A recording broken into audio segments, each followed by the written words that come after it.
আসসালামু আলাইকুম রহমতুল্লাহ বারাকাতু। আমি মুস্তাফিজুর রহমান চৌধুরী তানভীর, প্রাক্তন ছাত্রনেতা, স্টুডেন্ট গভর্নমেন্টের president, York college, ডিসিটি university of new York. আপনাদের সবার মনে আছে একজন জাজ,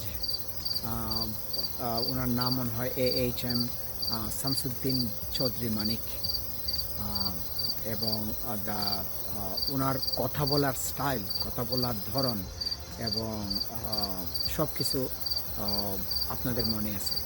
এবং উনি অনেক কেসের জাজ ছিলেন, এবং আমি মনে করি প্রতিটা কেস, ওনার প্রতিটা কেস যেগুলোতে উনি জাজ ছিলেন এগুলো রিভিউ হওয়া দরকার। আমি রিকোয়েস্ট করব আমাদের আসিফ নজরুল স্যারকে ওনাকে ইন্টারপোলের মাধ্যমে ওনাকে দেশে নিয়ে আসা এবং প্রতিটা কেসকে রিওপেন করা, এবং justice should be serve to all these people, inshallah.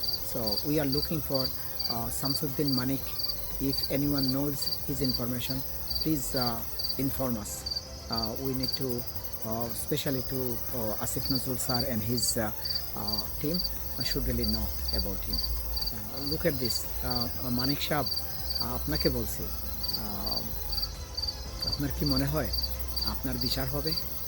কোনোদিন মনে করছিলেন আপনার বিচার হবে? কোনোদিন মনে করছিলেন যে আপনি অবসর চলে গেছেন, আপনার বিচার হবে না? ইনশাআল্লাহ বাংলাদেশের মাটিতে আপনার বিচার হবে। যদি আনজাস্ট হয়ে থাকেন, আমরা will not be unjust to you, will be just to you, but you have to pay the price if you did anything unjust.